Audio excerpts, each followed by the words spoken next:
Hello, everyone, and welcome back to Transcendent Philosophy. This is Seth here, and I'm excited to discuss with you one of the most contentious and controversial issues within the philosophy of morality, which is the is-ought gap, or Hume's guillotine, or Hume's law. Just a quick introduction. The is-ought gap is basically the distinction between facts and values, which is we can say we have a scientific understanding of the world, but do we have any moral conclusions that are necessarily tied to those scientific implications? When you jump from the factual science to the moral conclusion, you have gone over you've bridged the is-ought gap. And David Hume, he liked to say that was something along the lines of incomprehensible, right? David Hume, he complained that he would be listening to people discuss some facts about reality, and then they would jump to a moral conclusion. He's like, where the heck did that come from? This moral conclusion popped out of nowhere, and there's no premises that justify it, right? So when we're talking about logic, often we want our conclusions to have a premise that justifies it, right? So you could have a set of premises like all dogs are animals, and Spot is a dog, and then the combination of those two premises equals the conclusion Spot is a animal. But when you do that with morality, we're going to see how it's problematic.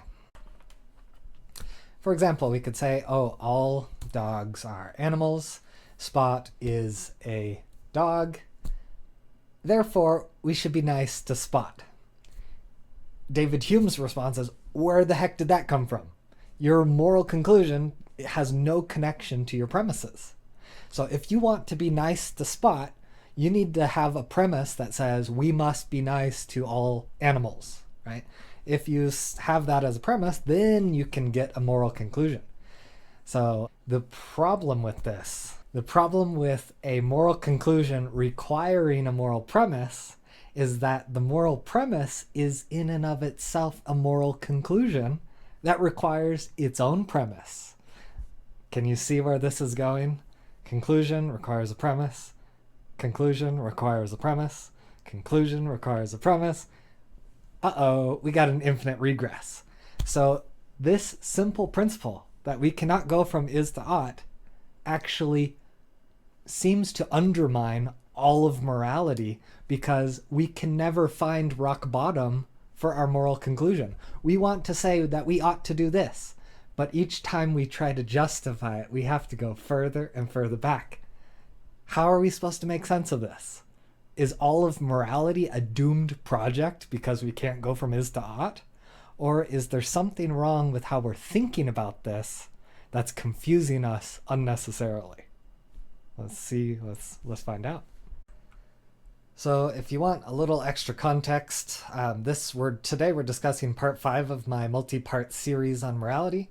But if you're interested, you can go back and check out some of the earlier stuff that might provide additional context that might be helpful. So if we're going to be talking about the is-ought gap, we need to talk about what these oughts even are. And if we're going to talk about what these oughts even are, we're going to have to talk about the ontology of oughts. The ontology refers to its objective status of existence. So how are these oughts existing in the world? That's our ontology of oughts. So to take a step back, a summary, the is-ought gap is basically the claim one cannot derive an ought from an is. Okay? One cannot derive an ought from an is. You cannot go from is to ought. You cannot obtain an ought from an is. So if we're obtaining an ought, or if we're disputing how to obtain an ought, we need to understand what exactly we're obtaining. The way I see it, the validity of the is-ought gap is necessarily nested in one's ontology of oughts, right? Or how one is defining oughts. If you switch your definition, if you switch your ontology, this is-ought gap switches as well. So if we're going to be using this word ontology, we need to kind of get our minds to grasp how we're using these words. So it makes sense to draw a parallel or an analogy to the word philosophy. So the word philosophy can be used in two different ways, or at least two different ways, right? Philosophy, it can represent the entire field of study, an entire body of philosophic thought, right?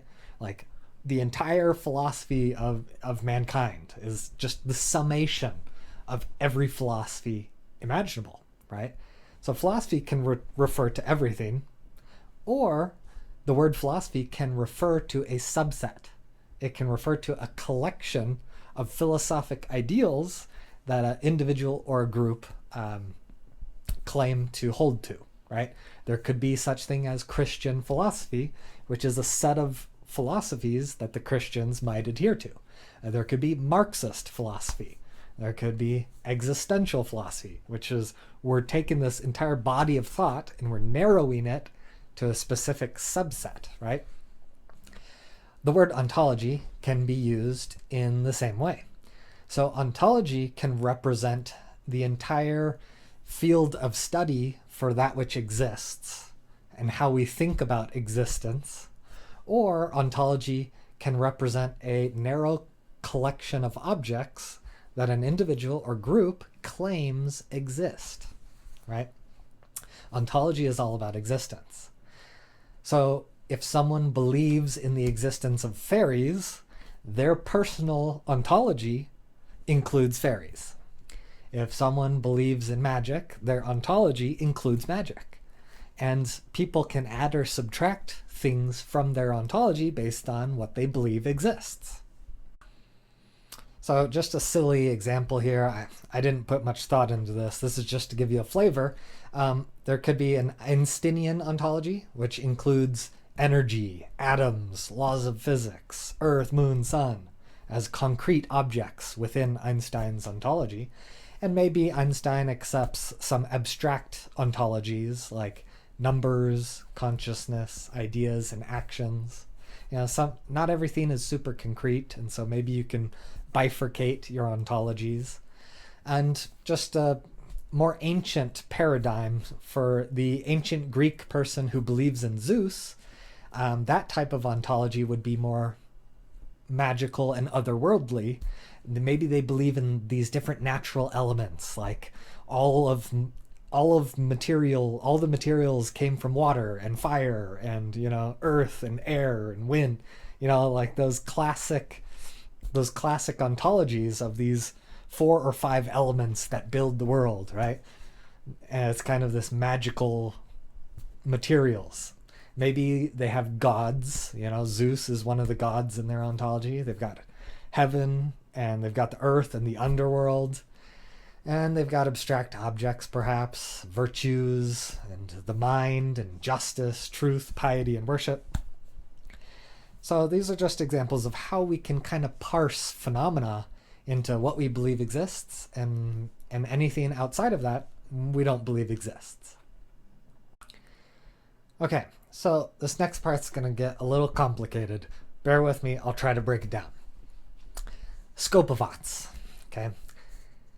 An ought can be thought of as existing within at least 2 different scopes. There's the narrow scope of logical deduction, right? Our premises. We've got premise 1, premise 2, conclusion. We've got this narrow package of logic, right? You can have the scope of the is-ought as within this little structure of logic. We're only looking at the is-ought gap through this lens of premises and conclusion. Very narrow, right? Or we can look at the is-ought gap within this broader scope of ontology, that which exists. It's a different paradigm for looking at the problem, right? Remember I said maybe the way we're looking at this needs to shift. That's what I'm getting at here. Are we looking at it through this narrow lens, or are we looking at it from this bird's eye view? So when someone is building their ontology, that which they believe exists could include oughts, or it could exclude oughts, right? Depending on how you define oughts and depending on how you view the world, maybe it's included, maybe it's not. So, if one's ontology includes oughts, or if one thinks that it is possible for oughts to exist, then the validity of the is-ought gap is limited to the scope of logical deduction. Okay? Bear with me. So this is how Hume frames it, right? Hume frames it as the is-ought gap is limited to that narrow scope of logical deduction. If that's the case, then the is-ought gap does not carry any ontological significance. Okay? What does that even mean? The is-ought gap does not apply to what exists. As in, there's no reason to conclude that we can never ontologically get oughtness from isness. Or in other words, if oughts ontologically exist, then they must be ontologically derived from isness. And therefore, the only scope in which oughts cannot be derived from isness is within logical deduction. Okay, so I know that was a lot. I know it's kind of confusing. That basically summarizes and concludes my entire argument. But I'm going to go through the rest of this material to really flesh it out and really try to help make it viscerally clear how this works. All right, so let's make this a little more concrete with an example. Remember, we've got the narrow scope of logical deduction and then the expanded scope of ontology. So Hume starts with this narrow scope of logical deduction. So as you can see here, we've got premise 1, which says, all cows suffer when butchered, right? Killing animals causes suffering. And now we got a conclusion that pops out of nowhere. We ought not butcher cows. Hume would say, where did this conclusion come from, right? This is not a valid deduction because nothing in the premises include moral language like ought. The premise just tells us a fact about reality. It conveys isness. The only way to get this ought conclusion is by adding a meta-ought premise, right? The meta-ought guides the ought conclusion. So if we add a premise, we've got, we ought not make animals suffer.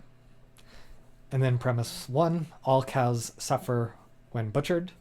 And then there's an implied premise here, all cows are animals. We all know that. So, often humans are lazy in their logical deduction because there's a lot of premises we just naturally know. So we're tacitly including a premise there. So because we've said we ought not make animals suffer, now we're allowed to get the conclusion we ought not butcher cows. This logically flows, right? So this, once we have a moral principle, once we have a meta-ought, we can add. So we have this meta-ought, and then we add the isness, and the ought plus the is gives us an ought conclusion. So within this narrow structure, the is-ought gap remains valid. You cannot go from an is premise to an ought conclusion. You have to have an ought in the premises to give you that conclusion, right? The gap is valid. But what happens when you leave this narrow scope of logical deduction? So before we switch scopes from the narrow to the broad, we first need to discuss what an ought even is in the first place. So the ontology of oughts will fundamentally depend on one's definition of an ought. The idea of an ought is usually philosophically connected to a duty, and a duty usually implies something you have to do. And so having to do something is then connected to the idea of a dictate. Something must dictate a duty in order for one to have a duty. For example, theologically, God is usually the one who dictates what our duties are, and then we are obligated to perform them. But this framework of defining oughts as duties or dictates is still a bit too vague because Dictates can be interpreted in a variety of ways. You could have supernatural dictates from God, or you can have natural dictates from biology. You can have internal dictates, a imperative that comes from within, that's sourced within the self, or you can have external dictates that are sourced within others. Dictates can also vary between dictates that are justified and those that are unjustified, or authoritative versus non-authoritative. Dictates can even be psychological or biological, right? There's all these different ways of framing what a dictate really is. All right, so now that we've kind of fleshed out the different components that could be included in a definition of dictate, now we're going to try to build a definition, right? And we're going to be starting from the narrow perspective of logical deduction, right? Within this narrow framework, how are we thinking about oughts, right? So within this framework, you could limit your definition of oughts to include only the dictates that are justifiable, authoritative, psychological, right? You could have this requirement for your definition of an ought. But the problem is, when you require a justification, right? The logical justification requires a premise. The authority requires a foundational authority. When you make that your definition, you set up an infinite regress. We already talked about that, right? It's, this is justified by that. Well, what justifies that? Oh, well, something before it justifies it. Oh, what justifies the before? Oh, we have to keep going back and back looking for more and more justifications, and it goes back infinitely. We can never find a foundation to justify our ought. So this makes the existence of oughts seem absurd, right? There's no way to justify them. For example, I ought to do X. You can always ask. A skeptic can always say, oh, you ought to do X? Oh, says who, right? Says who? This question, the says who question. It's looking for an authority. It's looking for a justification. It's why must you do that, right? What is the prior thing that makes you do that? This says who question is essentially an appeal to authority, right? It's disguised appeal to authority. They're looking for an authority for that thing. And the problem is, this says who question can be asked over and over until the true source of authority is identified. And a theist has it easy. They would just go back, they would land on God as the ultimate authority, and then they'd be done. They're like, oh, I got my authority. This is how my morality works. Boom. Now the atheist has it harder. There's no God to stop on, so they're like, where is this going? Where is this going? And the atheist struggles to ground their morality and find a justification for their oughts. And so it could be the atheist type might land on something like moral anti-realism or moral relativism, because it's too hard to justify, right? So the problem here is, by simultaneously defining an ought as a justifiably authoritative psychological dictate to others, and then you simultaneously conclude that there's no such thing as a foundational moral justification, there's no such thing as a foundational moral authority, right? Atheism. There's no such thing as some transcendent psychology that's dictating these rules. So if none of those three things exist, then oughts no longer exist. You have defined oughts out of existence, if that's your paradigm. So it makes a lot of sense that the is-ought gap cannot be bridged if you don't believe that oughts exist in the first place. All right, so we just got a little image here to kind of give a simple example of this says who paradox, right? At the top, we've defined oughts are justifiably authoritative psychological dictates. And then there's a police officer confronting a little punk, right? And the police officer says, you ought to obey the law. And the little punk is like, says who? He's like, the police say so. And the punk's like, Who gave the police authority? And the police officer's like, the government gave us authority. Who gave the government authority? The people gave the government authority. Who gave the people authority? And now the police officer's stuck. No one gave the people authority. And so the police officer, he runs out.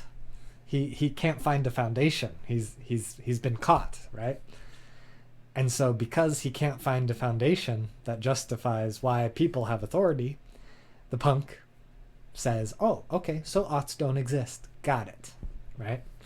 Thinking that now he's justified in his reckless behavior or whatever. Okay, now we're ready to switch scopes. Remember, we've got the narrow scope of logical deduction and the wide scope of ontology, right? So we've already set up a narrow definition. Now we're going to go for a more loose definition that fits this wider scope.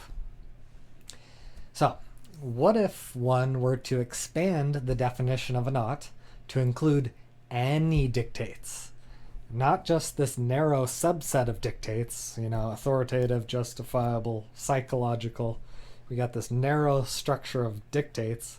We're going to blast that wide open and say any type of dictate. Any type of dictate you find, that's an ought, right? It doesn't need a justification, doesn't need an authority, doesn't even have to be psychological, right? Any time there's imperative for action, that's an ought, right? Within this paradigm, you can have oughts that apply to other people, or oughts that apply to you, or oughts that are internal, right? All of these things are all within this loose definition that includes any dictates. So when we change the definition of oughts to include any dictates, this removes the need for finding a source of authority to justify your oughts. You no longer have to go through that crap, right? And so this process could even be recursive and apply as a psychological dictate within oneself. It's, I have a psychological dictate to myself, and where does it come from? It comes from a deeper layer of my psychology, and it comes from a deeper layer of my psychology, comes from a deeper layer of my psychology, which comes from my biology, right? It recursively originates within yourself. Those are oughts. Those are a nested hierarchy of oughts within yourself. So once we stretch open the definition, I think most people will agree, well, yeah, these types of oughts can exist, right? This definition brings them back into our ontology. So for example, every time a person offers a moral opinion, they have created an ought for society. They are applying a dictate. Society, you must do things the way I like it, right? Moral opinion, that's an ought. Or every time a person sets a goal, they've created an ought for themselves. Like, I must do this thing because I want to do this thing. So I'm making myself do it. They've created an ought. So the ontology of the existence of these psychological oughts is as an idea within the minds of conscious agents, right? This is what we're saying here is that what type of pattern of existence does this psychological ought have? It's not a brick. It's not a concrete object. It's, psychological oughts, they're ideas. They're not physical things that you mold. At least for these examples, we've got these mental oughts, right? It exists as an idea. And ideas, what is the ontology of an idea? An electrical brain pattern, right? So a certain electrical brain pattern, that's an ought. We know brain patterns exist, therefore oughts exist.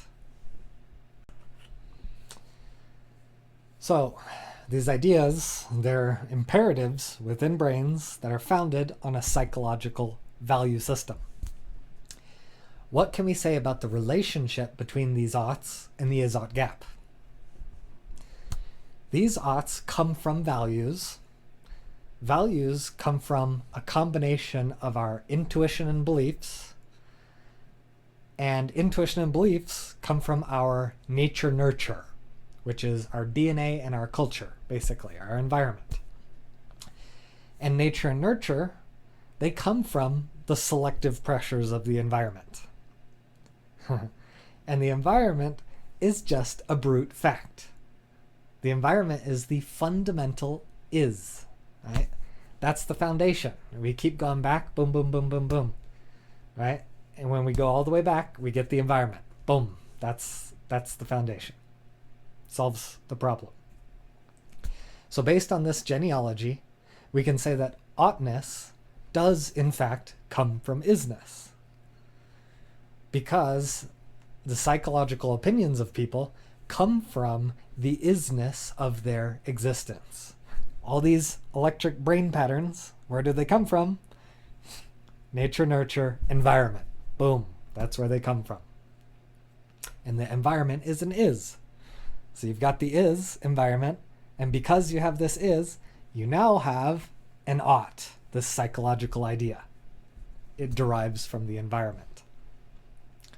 Because of the isness of the way the environment is, this environment allows creatures to exist in a certain way, and because of that certain way, they now have an ought that emerges out of that isness.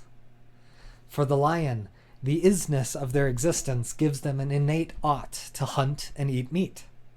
For humans, the isness of our existence gives us an innate ought to cooperate. So the innate oughts are inextricably tied to our species' niche strategy. So just to make this extra clear, if you are a creature that lives in a desert environment, you're naturally, that the isness of your environment is going to prime you to evolve an ought that involves water, right? You're going to have oughts of, I need to find water. I'm dictating to myself to find water. That fundamental ought is going to emerge from the isness of your environment. You can't exist without that ought because you're in a desert. There's not a lot of water. You got to go find it. Okay, so now we've got a better framework for how to think about oughts. Any type of dictate, right? So now let's go into primordial oughts. What does primordial mean? Primordial is basically the most fundamental, the most basic, the beginning, the most formative, right? So when remember in the logical chain, the logical hierarchy, it's like we've got these moral conclusions. What came before that justifies it? And we keep going back and we're looking back further and further for what justifies it, what explains it. So we have these moral conclusions and we're going to go back and unwind the moral logic and we're going to find a primordial ought at the very beginning of time, the very beginning of the evolution of life. There's a primordial ought that inspires the evolution of morality going forwards. So if we dig into this genealogy a bit deeper, we'll find that the most primordial ought is the phrase, I ought to exist. That's the answer. For example, why should humans obey the law? Because human psychology has evolved an ought for cooperation. Oh, that's not primordial enough. Why did we evolve an ought for cooperation? Maybe because cooperation is successful for our species. Well, why ought we be successful? Because evolution aims for success, as only the successful are able to maintain their existence and the unsuccessful cease to exist. Okay? And we keep going back. Success. And success gives us existence. But then you back it up even more primordial. Why should we exist? Why should we exist? There's no why here. It's just a brute fact. Right? We're back into the environment. The environment is the brute fact. And the environment inspires that we ought to exist.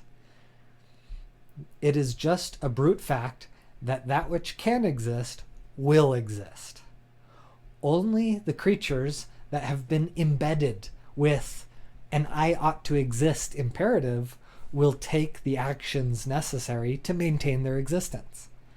If eating is necessary for maintaining one's existence, then evolution is going to program them with the I ought to eat imperative. If you ask a creature, well, why ought you eat? Maybe a coherent response would be, well, it harms my well-being to not eat. But then you can be skeptical and you say, well, why ought you not harm your well-being? And then you're kind of backed up against a wall. There's no psychological reason for not harming your well-being. It's just a brute fact, right? We're coming up against these brute facts that well-being is the psychological language of biological imperatives. Well-being equals the imperative, which equals the ought. It's just, I ought to have well-being. And so the reason for not harming your well-being, it must go deeper than the psychological layer. It must go down to the evolutionary layer, right? The evolutionary layer is that which doesn't eat ceases to exist. So in order to maintain your existence, well-being imperatives for eating must be implemented in the creature. So the fundamental ought, the primordial ought that is justifying why one ought to eat, the reason for that is I ought to exist. As you might see, this primordial ought, it helps us close off the infinite regress. We're no longer aimlessly going back infinitely. We can land on I ought to exist as the most primordial ought, and behind that is the brute fact of existence, the environment. So we've come to the dead end of the infinite regress. Based on this flexible definition of an ought, we can see that oughts definitely exist, and they exist due to isness. They are derived from isness. But they don't hold moral value due to isness. Our biology may be built upon the axiom, our DNA ought to exist. But that doesn't mean that fundamental ought is morally correct, right? Morality is this complex arena of competing views, right? The lion's DNA says lion DNA ought to exist, but rabbit DNA, it ought to cease to exist. So from the lion's perspective is fundamentally opposed to the rabbit's perspective. So the rabbit may say, oh, the lion, he should not exist, but I should exist. Right? Well, which one is morally correct? There's competing oughts in the game of life. And so we've got this kind of this moral struggle on which oughts are correct. And so when we're questioning the morality of these axioms, there's no immediate answer to turn to. We don't have a meta ought behind the fundamental ought of we ought to exist. It just is the case that that which exists must have an ought to exist embedded within its design. So this is one of the parts of the definition of ought that gets people confused. Often when people think about the definition of the word ought, they're smuggling in the definition of morally correct ought or morally justified ought, right? They're smuggling in justification. Within our flexible definition of an ought, we're including a wide range of oughts. There are morally incorrect oughts, and there are also morally correct oughts that coexist. And so this doesn't solve the dilemmas of applied ethics just yet, but at least we're getting a more coherent understanding of this ecosystem of oughts. Oughts are inherent to games. Once we exist, we are by default injected into the game of life. As the philosopher Heidegger put it, philosophic thrownness. We are thrown into the world by forces outside of our control. We just pop into existence out of our mother's womb. What level of choice did we have? What level of control we have? It seems non-existent. We are thrust into the game of life. Bam, we're here. And within the game of life, we have all the axioms and the rules of the game built into the structure of the game itself. By virtue of existing, we find ourselves simultaneously existing within a game, which means we exist within a structure of oughts. The fundamental oughts of the game are imposed upon us, are dictated to us by the structure of the game. I would propose that under this framework, we have no metaethical requirement to justify the we ought to exist axiom of our naturalistic morality. We don't need to go behind that and find a more primordial ought, because we've got the game. The fact that we exist within the game is all the justification we need. It is the case that we exist within the game of life, and it is the case that the game of life requires the axiom we ought to exist. When we point to justification for our fundamental meta-ought, the only thing we can say is that this meta-ought comes from the isness of reality, or the isness of this game in which we inhabit. So at the deepest levels of analysis, we cannot go further back than the brute fact of existence. Our oughts come from what is the case. As you can see here, there's a little image that I put together. It says, from the isness of the rules of the game, an ought emerges. And this is a game of chess. If you're familiar with how chess works, you're supposed to threaten the king. And so the king, this bishop, he moves diagonally, and you can, if you put the king in danger, he has to prioritize saving the king. If you put two things in danger at the same time, it means you can secure a kill. And so based on how the game works, based on the rules of the game, the correct way to win the game is to make this action. This bishop ought to move to this square, because by moving to this square, he can maximize his effectiveness within the rules of the game. He can secure the kills that he ought to secure by the rules of the game, right? So one way to think about oughts is that oughts are in virtue of satisfying goals. And so if you have a goal, the game gives you a goal to win the game. That's the goal. And in order to win the game, you've got to get rid of the enemy's chess pieces and box in the king. Well, the only way to do that is there are better and worse ways at winning the game of chess, right? And you can run a game theoretic simulation. You can run software programs that iterate through every possible choice. You can say, what happens if I do this choice? And that opens up a different game pathway. And then what if I do this choice? And it opens up that game pathway. And a computer software can measure the effectiveness of each choice pathway. And so the software, it's running these simulations, and it says, if I run this pathway, it gives me a 90% probability of accomplishing my goal. And then if I do this pathway, I've got an 80% probability of accomplishing my goal. And if I do this pathway, I've got a 10% probability of accomplishing my goal. So the software can objectively measure the quality of each pathway in terms of whether or not each pathway accomplishes the goal. And so when you accept the goal that I ought to win chess, then it necessarily follows that I ought to make this move. I ought to move in such a way that I accomplish my goal. And so because we're in this game, we know what the goal is. The goal of life is to exist. And so once we've got the goal of the game figured out, now we can start to deduce some of our moral conclusions, some of our oughts. Because I ought to exist in the game of life, now I have to go eat. Going to eat is the proper move to play in this game of life, right?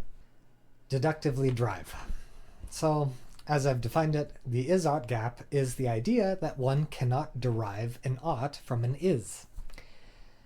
This is highly dependent on the word derive. So we've kind of assessed the word ought. Now we're going to assess the word derive. So by derive, we can mean deductively derive, right? That's one framework. To deductively derive something is you've got the premises, and through deduction, we're deriving a conclusion. And so that conclusion is our derivation, our deductive derivation of this deductive process. So as we've discussed, the is-ought gap remains valid at the deepest levels of analysis within this deductive paradigm because there's no deeper premise that can give us the moral conclusion because of the infinite regress problem. So when we have this deductive derivations, within this there's a subset which is moral derivation. So moral derivations would be using a moral premise to obtain a moral conclusion. But this moral derivation has the same exact problem. Even though we want to ontologically obtain this fundamental ought from the isness of nature, there is no moral justification and there is no rational justification for these fundamental oughts, right? We already went through the fundamental ought is we ought to exist, right? If you're in this deduction paradigm, that's not good enough. Where does this ought come from, right? We need a further ought because we're deducting. I ought to exist. Where does that come from? It doesn't work. In order to morally and rationally derive our fundamental ought, we must find a more meta ought that is deeper than the principle of we ought to exist. Unfortunately, we know of nothing deeper than the brute fact of existence. We cannot go deeper. Even if we go deeper, you could always look for a meta ought to justify the newfound meta ought, right? There's always a ought that is at a more meta level. That's why we've got the infinite regress problem. This approach to justifying morality is impossible because it sets up a vicious infinite regress, right? So what I'm saying here is derive, the word derive. You cannot derive an ought from an is. If you're using the word derive in this deductive paradigm, it's a game over. That's the wrong paradigm. That's the wrong way to look at it. This approach to justifying morality is impossible. But notice when we are looking for our meta-oughts to morally derive our rationally derive our fundamental oughts, we find that this effort is looking for a justification, right? So we've gone all the way back to I ought to exist. And now you're being skeptical. You're saying, well, what justifies I ought to exist? By attempting this skepticism, you have smuggled in the narrow definition of an ought, right? We've got the narrow definition, we've got the flexible definition. The narrow definition requires a justification. So because you're asking for a justification for I ought to exist, you smuggled in the need for justification. So we've got now we're back to the wrong definition of an ought. We originally found that the narrow definition of oughts are impossible since they define oughts out of existence. By requiring a justifiably authoritative psychological dictate, that just gives us nothing. So by looking for a justification for this fundamental ought, we've smuggled in the need for justification into the definition of ought, and we've bit ourselves in the tail, right? That's the wrong way to do it. So a little diagram here. The is-ought gap, otherwise known as Hume's guillotine. I've bifurcated the problem into two paradigms, right? We've got the logical deduction paradigm, that narrow paradigm, and we've got the ontological broad scope paradigm. Within the logical deduction paradigm, the is-ought gap is valid. But within this wider paradigm of ontology, the is-ought gap is invalid. Why? Because, so we could posit that we've got moral conclusions, we've got oughts that are in our brains, right? So the ought comes from the brain. Well, what justifies it? Well, there's a brain state, which is a fact of reality. Because we have this fact of reality, now we have an ought that appears in the brain. Well, that ought that appears in the brain if you're looking for a logical deduction, you can't do it. And so you cannot go from brain state to justified moral conclusion, because your brain states don't give you justified moral conclusions because you can't deductively justify it. But if you get rid of the need for justification, and if you're just looking for ontology, it is true that moral conclusions exist within the mind. They may be incorrect, but they exist. And they exist because of the isness of those brain states. And so you can ontologically derive an ought from an is. They flow from each other. So when we want to talk about ontologically deriving these oughts, we're going to have to think about the word derive in ontological terms rather than in deductive terms. If we mean ontologically derive, this means that merely obtaining the existence of oughts will satisfy our definition of derive. In this frame, we must admit that the is-ought gap fails, in that we truly do obtain oughts from isness, right? By virtue of the fact that oughts exist, they prove themselves as ontologically derivable from isness. We don't need to justify them because under the loose definition of oughts, they don't require justification. We can just accept that the brute facts of existence produce some fundamental oughts, and those oughts bubble up in a complicated ecosystem of competing oughts, and that bubbles up into an emergent morality, right? The complex phenomenon of morality comes upwards from all these oughts. What this means is that the is-ought gap is only a morally or rationally viable gap, and it is not an ontologically viable gap.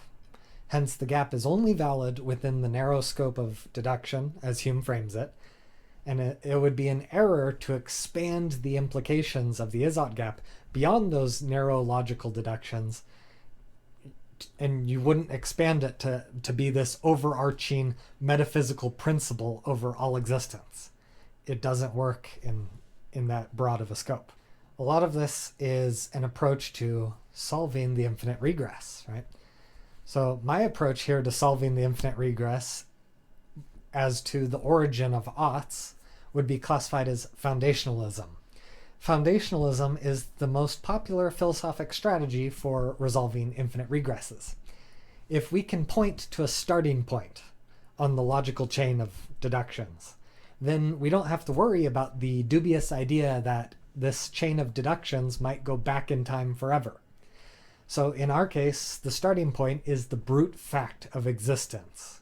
That's our primordial is. So, like, for example, the Big Bang. This brute fact of existence is paired with the brute existence principle, namely, that which can exist will exist. And then this brute existence principle is paired to the brute existence optimization principle, right? Optimization, that's part of game theory. We've got the goal, now we've got to gamify, we've got to get better at the goal. Brute existence optimization principle is only the creatures that make their own existence a goal will be able to exist in the face of entropy, right?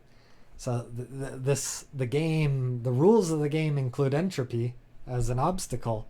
So in order to exist, they've got to gamify ways around entropy. That's how they optimize their existence. So this results in the evolution of the foundational ought, which is I ought to exist, which is a principle upon which all life forms necessarily base their goal-oriented behavior, right? Self-oriented dictates, how they should behave. So as this image shows, the brute fact of existence, the Big Bang. That's our primordial is. The brute existence principle, that which can exist will exist, epitomized by galaxies, stars, planets, right? Because of the facts of physics, these groups of matter, they can exist in a new form, and therefore they will exist in this new form. But then we've got optimization. That's when biological life comes in. It says, hey, biological goal of existence. How are we going to tweak our parameters to exist better? That's life. And then the foundational ought, that goes into the realm of psychology, whereas within my mind, I've got brain patterns that say, I ought to exist. Or at least at a very deep layer of psychology, right? Maybe it's not super conscious, maybe it's subconscious or even unconscious psychology. So with the brute fact of existence, if we want to trace back the origin of all existence, we are kind of stuck with landing on the Big Bang as the ultimate cause. The Big Bang is the best explanation we have so far for the isness of nature. We don't know why the Big Bang occurred. We don't know what existed before the Big Bang, but we are pretty sure that something like the Big Bang occurred. This is the brute fact at the base of our ontology. Everything that exists within our ontology is sourced back to the Big Bang. And there's no known ought for why the Big Bang occurred. There's no known why or how. Based on the evidence, we just have to accept this as a brute fact. The first known is. And all things spawned from this initial is. The brute existence principle. If we reflect on the nature of reality, everything that exists has sufficient principles behind its existence to allow it to exist. Galaxies exist because the intensity of the gravitational force produced by the black hole at the core is sufficient to keep many stars within its rotation, forming a galaxy that comes into existence because of those sufficient principles. Similarly, stars exist because their gravity is intense enough to attract matter from gas clouds and systematically pressure the gas into releasing energy via nuclear fission. It's based on having sufficient principles for existence. Planets exist because of excess material surrounding a star that has enough momentum to escape from becoming star fuel, but instead it builds its own identity and comes into its own existence with its own gravity that is, it's not intense enough to ignite the materials, but rather keeps them in this natural and neutral form, whether as solids, liquids, or gases, right? So because of the principles of the planet, it's able to exist in this new ontology.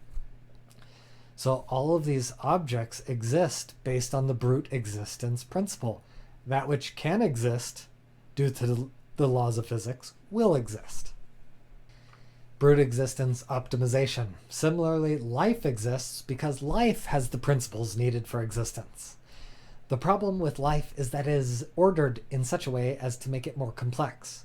So it suffers more from the chaos of entropy. In order for life to remain ordered, it must have systems of combating entropy in place. This means that life has to consume energy in order to obtain this excess energy for purposes of combating entropy.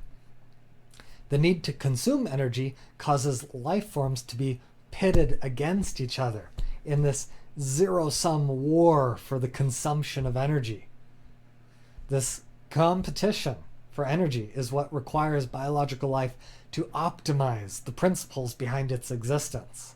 Therefore, the life forms that organize their principles in such a way as to promote their own existence will outcompete life forms that prioritize their existence less successfully. This is how evolution begins to take on a telos of I ought to exist. A telos is an unconscious goal, right?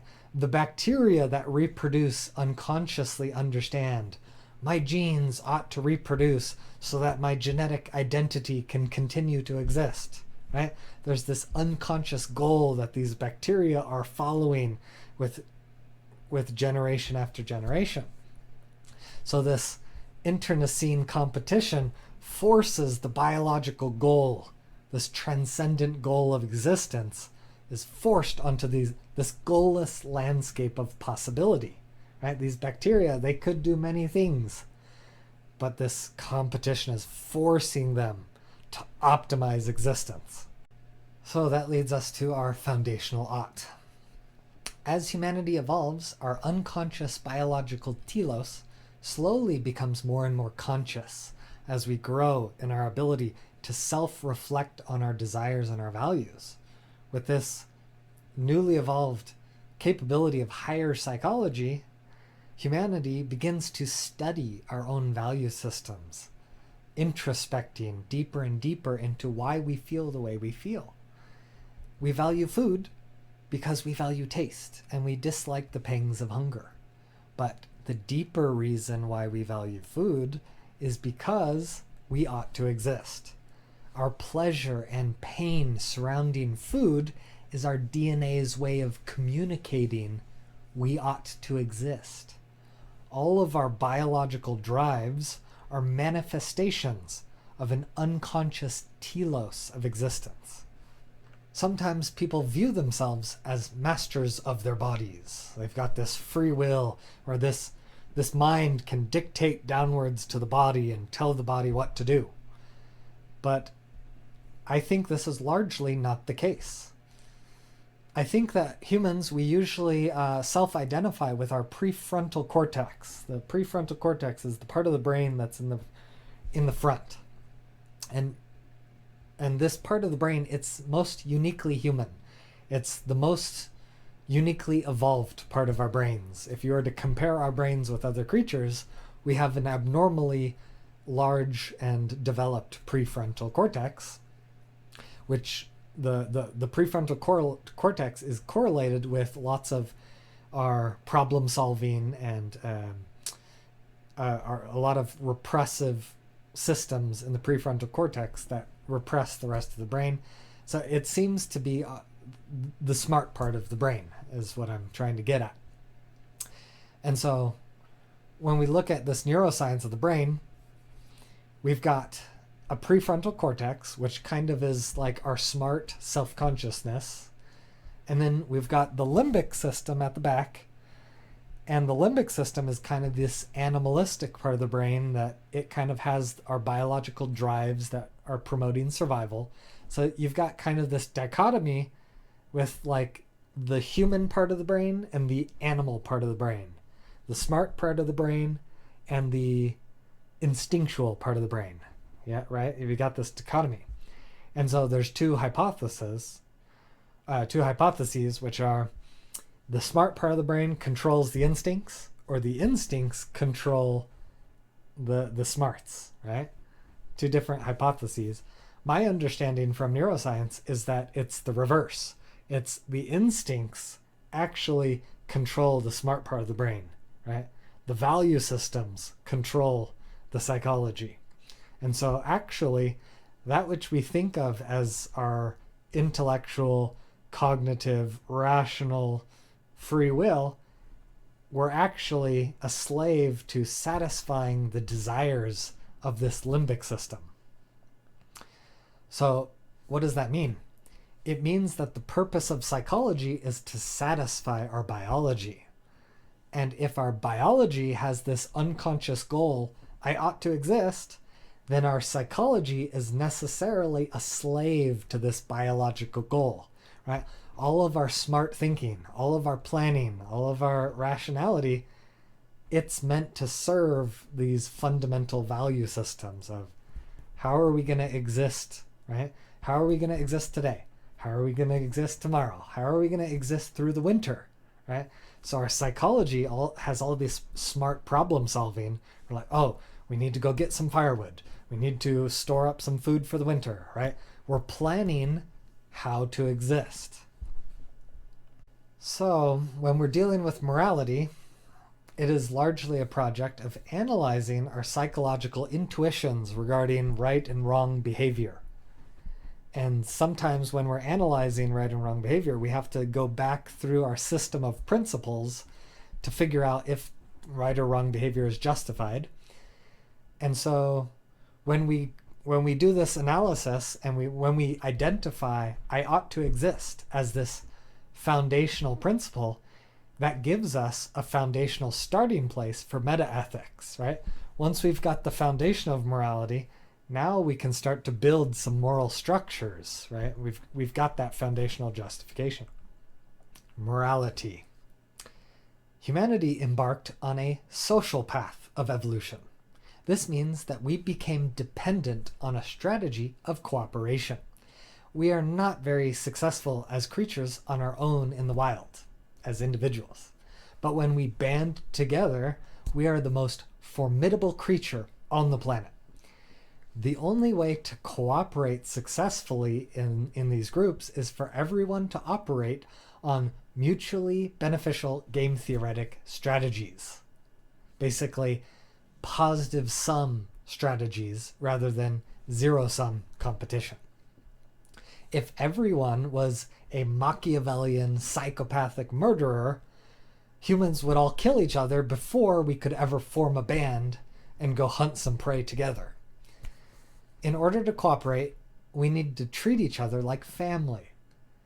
Only by doing unto others as you would have them do unto you can cooperation begin. Since each member of the group is dependent on the whole, individual well-being becomes tied to the well-being of the group. This allows for a collective morality to emerge, because instead you could have each individual with their own moral code, but then they're at odds with each other. So when all of these individual moral codes become aligned into this collective moral code, then the group can operate according to one moral code, one strategy. Within this collective morality, everyone is equal and everyone is invested in the same strategy. Because the I is dependent on the we, our interests become my interest. Because each individual has a biological telos to exist, because each individual's ability to exist is predicated on cohesive group cooperation, then collective morality is able to emerge on top of this foundation. The fundamental ought, I ought to exist, evolves into we ought to exist based on many complex social structures as each group is trying to invent the best way to exist. Groups. These group strategies manifest in many forms across many cultures. They manifest as tribes, as religions, as tyrannies, as anarchies, as democracies, as republics. Each group is trying to find the best set of rules, or the best set of values, or the best set of principles in helping that group exist. As societies get more complex, different types of cooperation paradigms emerge. Religious ethics emerge for theistic morality. Philosophy emerges for secular morality. Law emerges for common morality. Business ethics emerges for intra-company morality. Politics emerges for government morality. So the ultimate test for whether or not these moralities is correct or not is whether or not they succeed in helping the genes continue to exist. Because evolution doesn't care about anything but that. Human sentiment.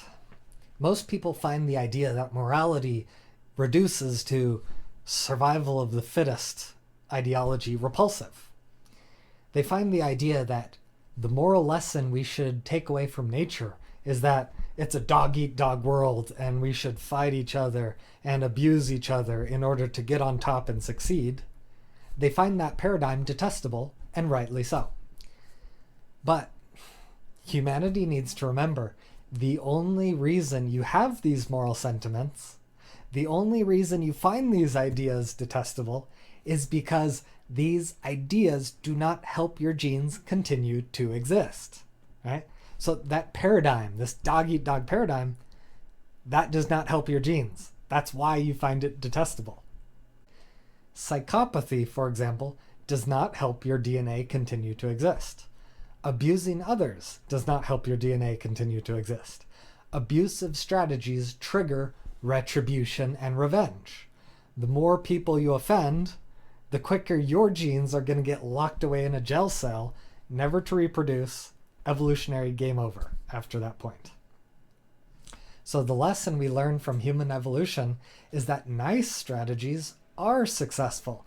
Cooperative strategies are successful. Pro-social strategies are successful, right? It's the opposite lesson. It's antisocial behavior is not the lesson of evolution. It's the opposite. For example, humanity, we evolved to have fathers and mothers to spend 18 years of effort in raising their kids in a selfless manner, in a pro-social, cooperative manner with their kids. What other animal does that, right? All of the good things that we love about classical morality seem selfless at first glance. We see an act of selflessness in a movie and we say, oh, he is so morally good, right? But upon deeper introspection, all of those selfless acts are absolutely selfish from the perspective of the genes. The genes want parents that nurture their kids selflessly for the development of the next generation so that the genes can continue to exist. The genes want a hero to fight to protect the group, this selfless hero sacrificing for the group, so morally beautiful. But it's from the selfish perspective of the group of genes so that the group of genes can continue to exist. From the genes' point of view, they often care less about the individual of the group and more about the success and cohesion of the group, because the group is the vehicle for the success of the genes.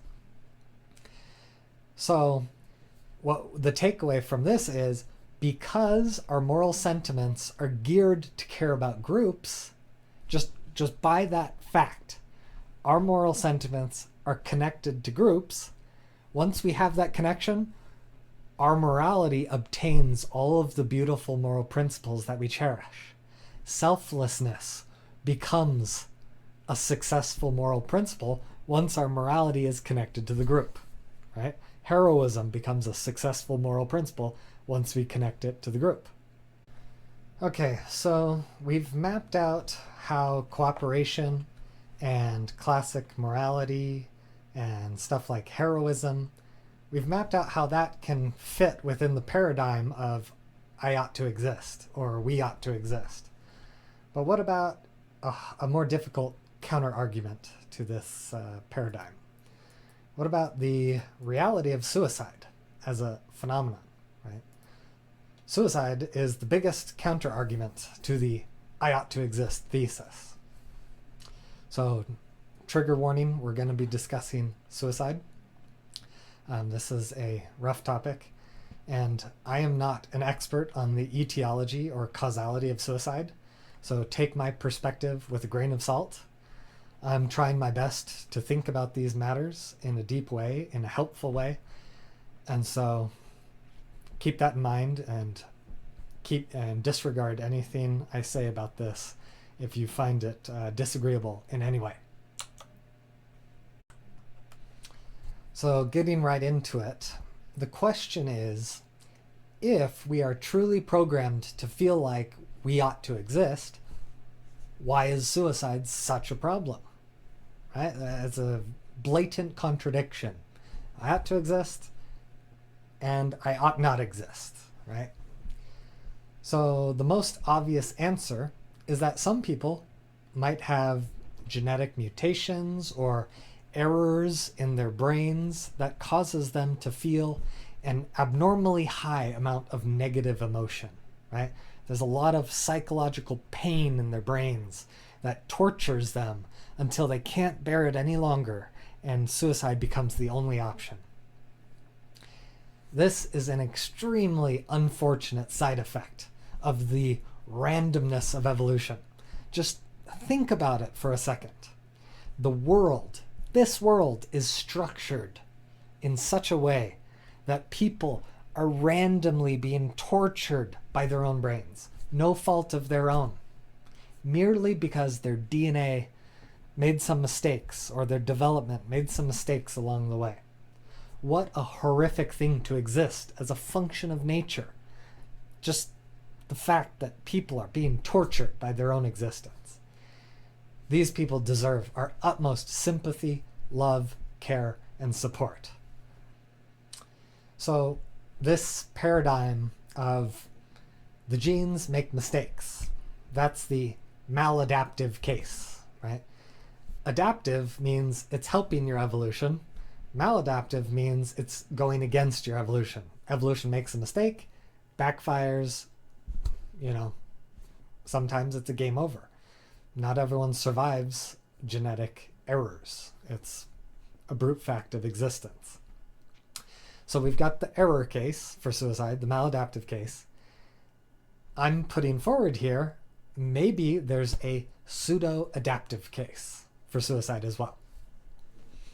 So the question for this pseudo-adaptive case is, can suicide ever be a useful behavior for the success of a group, right? We've already hinted at one type, which is heroism. Heroism is a type of suicide that benefits the group. So this is a very provocative question. But I think that if we truly care about solving these problems, right, if we want to reduce suicide, we've got to dig down to the causation, the etiology, the reasons why, right? We have to figure out what's behind this phenomenon. What are the motivations behind it? Because maybe if we can fix those underlying motivations, we can fix the problem that derives from it. So if we truly care about solving problems, we've got to ask the tough questions and figure out the tough answers, right? And that's the only way to deal with evolutionary issues. So the group ideally wants every member to be a valuable contributor to the group's success, right? Each member of the group contributes to the whole. So there's a potential phenomenon where individuals become burdens on the group, and that burden makes the group less able to continue its existence, right? So hypothetically, you've got this scenario. And so if the group is antisocial, right? If there's a bunch of violent, psychopathic people in the group, maybe they will just kill anyone they think is a burden, right? Kind of the Hitler philosophy of eugenics. Yeah, here's a bunch of disabled people. Why not just kill them all, right? That's the antisocial answer to the question. So, pro-social, you care about people and society and cooperation. Antisocial is kind of, I don't care about you, F you, right?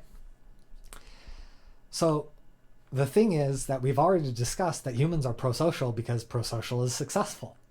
So we've got these groups of people and they're not antisocial. We've got all these pro-social people, but then we've still got some burdens, right? Some people are disabled, for example. How do we evolutionarily deal with that? Because humans are pro-social, we find it immoral to harm each other, right? So we're not going the Hitler route. We're not going the eugenics route. We are pro-social. So the evolutionary process, maybe instead of humans evolving to just kill each other when we find burdens, that could trigger cycles of revenge as well. Maybe the more optimal game theoretic path of evolution is for evolution to motivate burdensome individuals to kill themselves, right? Once some human develops a psychology that I am a burden, once that phenomenon takes place, the brain begins to operate, says, okay, you've figured out that you're a burden, it's time to self-destruct because we want the group to succeed, right? That could be an evolutionary pathway, right? If the group isn't going to solve the problem, the individual's got to solve the problem himself. And to get a little empirical, just one example, and I'm not a social scientist, but there seems to be an example within the Canadian Inuit tribes where the elderly will commit suicide if they feel that there isn't enough food for both the elderly and the children, right? So if you're going through a hard winter and you've got young mouths to feed and you've got these elderly mouths to feed, there's kind of a game theoretic scenario where the elderly say, hey, for the purposes, so that the group can exist, the group ought to exist, and I'm no longer necessary for the group's success. And maybe that triggers the psychology of suicide. And as it says here in Emily Durkheim's study, while this may be the case in voluntary suicides of such people as the Inuits during shortages of food. So that was their observation in that study. We discussed this ancient situation for suicide, but how does that tie into modern suicide? Well, I think we need to discuss the meaning crisis to get better context. So I think the meaning crisis is the idea that modern individuals are suffering from a loss of meaning and purpose in their lives, suffering to a great degree, to almost suicidal levels of suffering, because they lack this directionality for what they're living for. Life comes with suffering. Suffering is endemic to our existence as biological creatures. And so you've got to have a purpose to justify that suffering. And when you lose that purpose, the suffering can become unbearable. And so I think that there's a lesson to be had here in why it seems like first world nations have more suicide than third world nations, or why the rich commit more suicide than the poor. I think it ties back to meaning. When we don't know what our purpose is, we lose track of how we are contributing to the group. And if we don't think we're making a meaningful impact to help the group succeed, then perhaps we lose the will to live, right?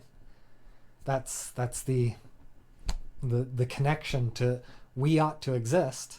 If you're not contributing to that principle, then you're wasting resources, theoretically. So in richer nations, the group's needs are mostly met. The we ought to exist is doing fine in a rich nation. And so for the individual, it becomes unclear what more needs to be done for the group. It's no longer clear how this individual plays a meaningful part in this group's success. In poorer nations, the problems facing the citizens might be much more visceral and visual and able to be solved, right? There's hunger right in front of you. There's broken piping right in front of you, and there's things that can be done to make things better. It's right in front of you all the time. And so despite having more problems, and each problem being frustrating, but these problems can provide a sense of meaning and purpose to daily living. There's progress. We're overcoming one problem at a time, and this sense of progress makes it seem like, I'm contributing to this group's success. Things are getting better, right? And so maybe that's part of this suicide problem.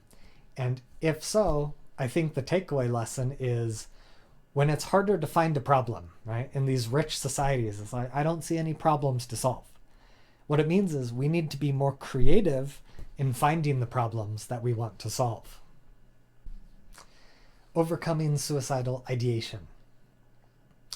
So before I mentioned the idea of a pseudo-adaptive case for suicide.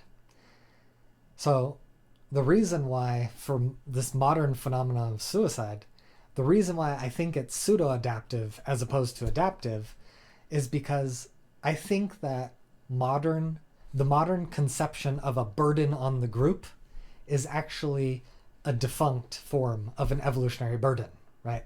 These types of burdens don't actually exist. They're illusory. Our modern societies are rich enough to the point where almost no one is truly such a burden on the group that the group is in danger of ceasing to exist because of this burden, right? We're rich enough to where the we ought to exist is not in danger. So I think this perspective comes from a scarcity mentality, which is the belief that society is poor and lacks resources, right? If you think that society is poor, then it will exaggerate your feeling of being a burden, because every resource spent on my existence is this huge cost to the group. That's not a good feeling. But this mentality can be corrected by readjusting your perspective to adopt an abundance mentality, or the idea that society is rich enough for everyone to have their basic needs met. Additionally, people's perspective of their own worthlessness or inability to contribute, it might largely be illusory, because in modern societies there are many diverse ways to contribute. There is no requirement for any traditional style of contribution. I believe that one can alleviate some of their pain by mentally reframing what an acceptable contribution looks like. So, 3 points to remember. Affirm, I ought to exist. 2, change your attitude about society. Abundance mentality, right, as opposed to scarcity. And 3, change your attitude about yourself. Adopt a unique contribution mentality. Evolutionary trade-offs. Humans are unique in that we have evolved a more robust prefrontal cortex. It is my understanding that the main feature of the prefrontal cortex is to inhibit the rest of the brain. Make it submit, right, to shut it down. So I think the prefrontal cortex, it gives us the illusion of free will because it's doing that shutdown process on our animalistic instincts. So, right, so we have this instinct, we have this instinct to do something, and our prefrontal cortex says, no, I have something more important to do, right? And we're self-control. So we have this illusion that this prefrontal cortex is in charge of the animalistic instincts.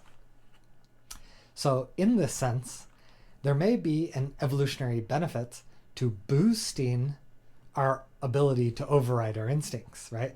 To boost the power of that prefrontal cortex, that could be beneficial.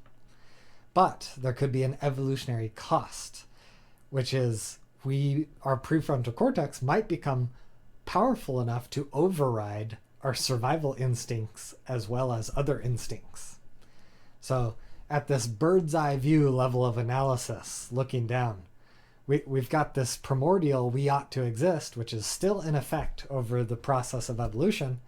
But now we've got a trade-off. We've got, if I boost the prefrontal cortex, I get a smarter creature, it boosts our ability to exist.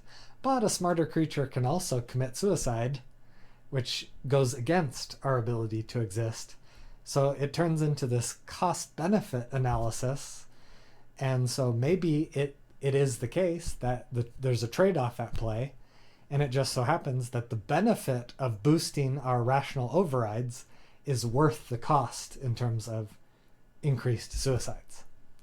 So these rational suicides would be the negative side effect of an adaptive trait like rational overrides. Similarly, the propensity for negative emotion or neuroticism could also be one of these adaptive traits, one of these drivers behind rational suicides. So if evolution was a simple process, we would just assume that this propensity for negative emotion would just disappear. It would get filtered out by natural selection. And then everyone would be full of happy-go-lucky positive emotion. But evolution is not such a simple process. There may be evolutionary benefits to all of this neuroticism. So it could be an adaptive trait instead of a maladaptive trait.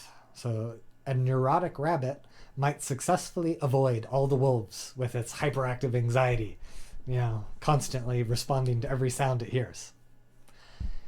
And so this neurotic rabbit, it might continue to exist, but it won't kill itself because it doesn't have a strong enough prefrontal cortex to override its survival instincts, or it might not have the capability in the first place.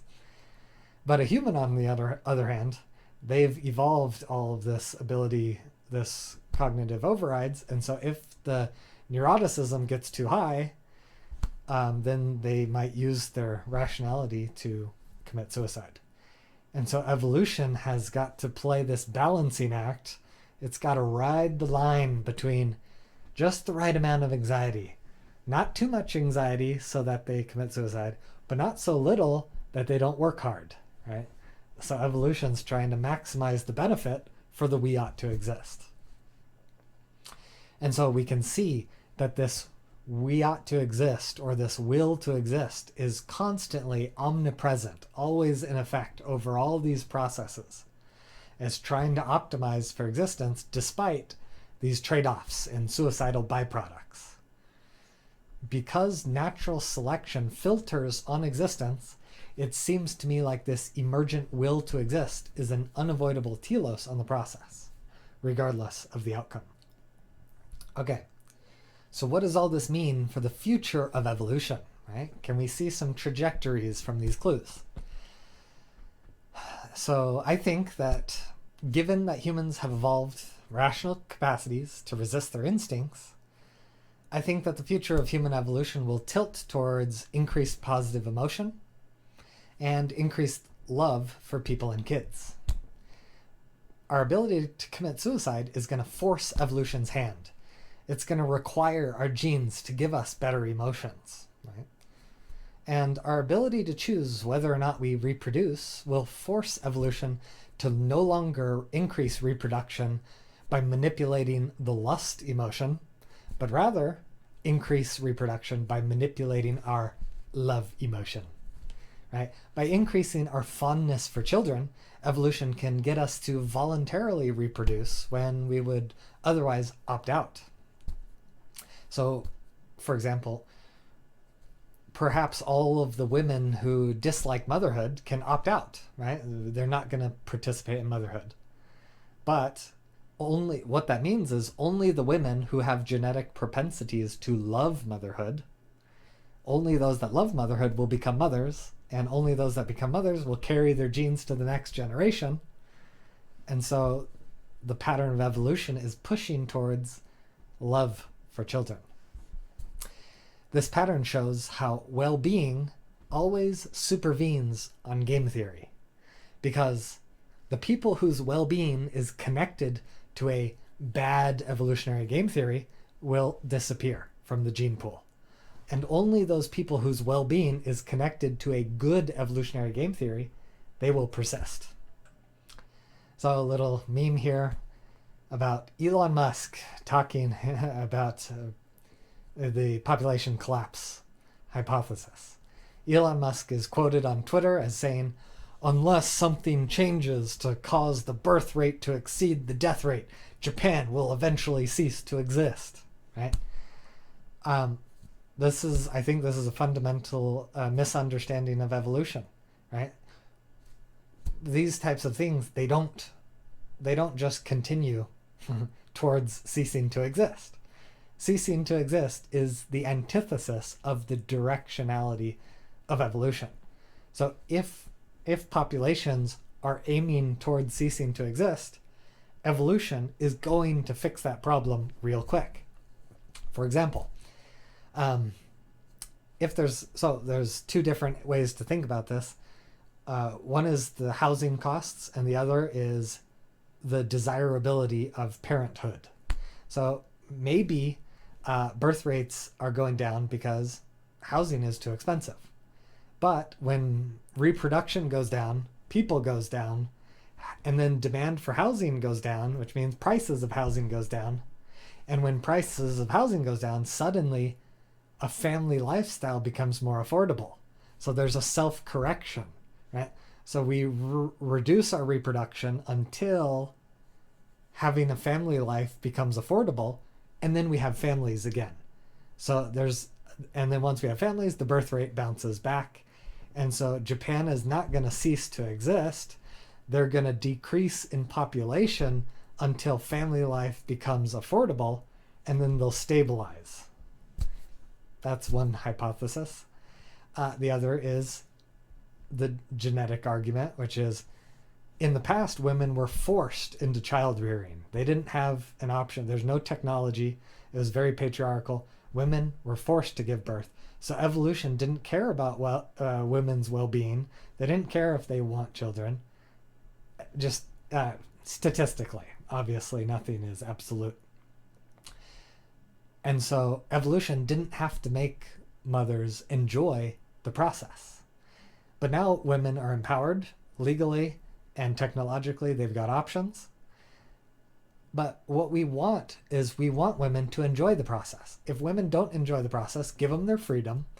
But what it means is their freedom is geared towards an anti-existence strategy. And so the genes that don't like motherhood are going to slowly disappear because they have options now.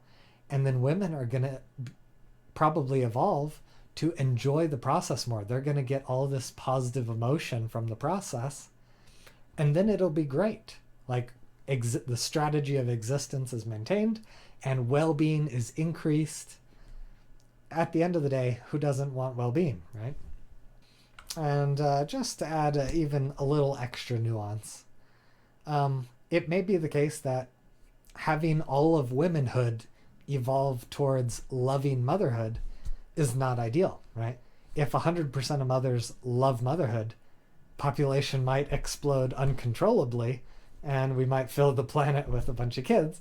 It might be optimum for population control to consistently have a percentage of mothers opt out.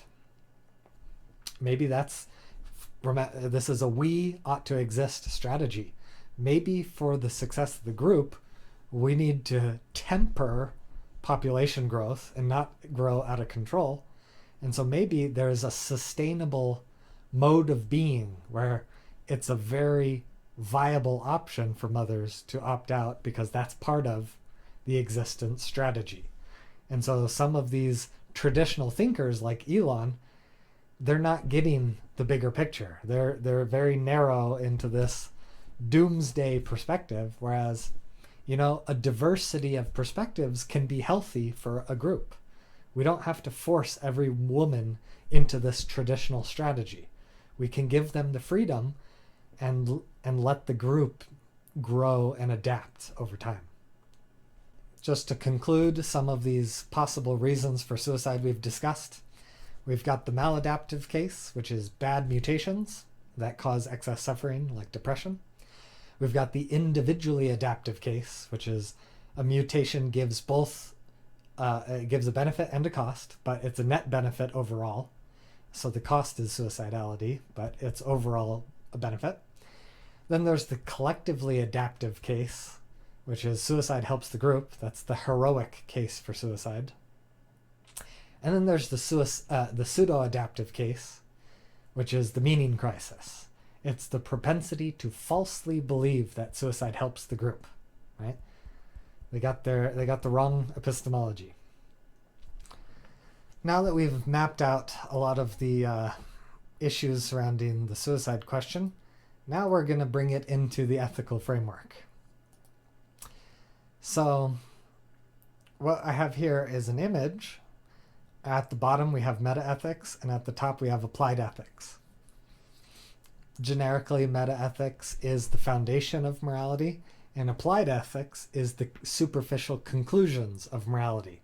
So if you put the study of morality on a spectrum, meta-ethics and applied ethics are two opposite poles of this spectrum. And so this little example is to help illustrate a little logical framework for how these paradigms can be bridged. So the question at the top says, what ought you do today? Right? That could be considered an applied ethics question. What should you do today? And maybe the answer is work, or the hypothesis is work. And then we're trying to justify it. Why is work what you ought to do today? Maybe the justification is I need money. Why do you need money? Because I need to provide for myself. Why? Because I need material goods. Why? Because I will suffer if my material needs are not met. Why? Because evolution has designed me in such a way that I suffer if my needs are not met. Why? Because evolution wants to motivate me to take care of my needs. Why? Because evolution wants me to survive and reproduce. Why? Because that which survives and reproduces is able to exist. Why? Because only that which exists, right? So we've traced it back to the existence principle. So that's kind of a chain of logic that bridges the gap between our foundational principle and our conclusions. The gap between applied ethics and metaethics. When I mention that the metaethical foundation of morality is I ought to exist, the most common rebuttal is, what about suicide? But the more I think about this, the more I'm drawn to the conclusion that this response fundamentally confuses metaethics with applied ethics. When people commit suicide, they are acting out their view of what ought to be done, a superficial conclusion, their applied ethics. But there is a gap between a moral conclusion, the applied ethics, and the moral foundation, the metaethics. What we end up doing can often drastically differ from our moral principles. For example, we may have a metaethical principle of humanism, or valuing human life. Yet at the same time, we may make a moral conclusion that the destruction of human life is morally permissible. For example, abortion. How is it that our applied ethics can differ from our metaethics? This is because there are layers of logical deduction between the principles and the conclusion. The conclusion may seem superficially contradictory to the principle, but when you map out the flow of logic, the contradiction disappears. Similarly, when someone commits suicide, superficially this looks like it's contradicting the metaethical principle of I ought to exist, but I believe this is only because one hasn't processed the logical gap between the metaethics and the applied ethics.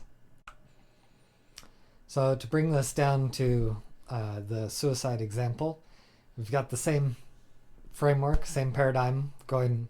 We've got applied ethics at the top, metaethics at the bottom. What ought you do today? A hypothetical answer to that question is commit suicide. The people that commit suicide, they think that that is what they ought to do today. And then you can ask why. Perhaps because I'm suffering too much. Why? My current suffering is in excess of my current pleasure. My past suffering is in excess of my past pleasure, and therefore I believe and expect that my future suffering will be in excess of my future pleasure. That could possibly build you a framework for suicidality. But then you could ask why. And the answer is the facts of my life have led to net suffering. Why? Because my material needs are not met. Why? Because evolution has designed me in such a way that I suffer if my needs are not met.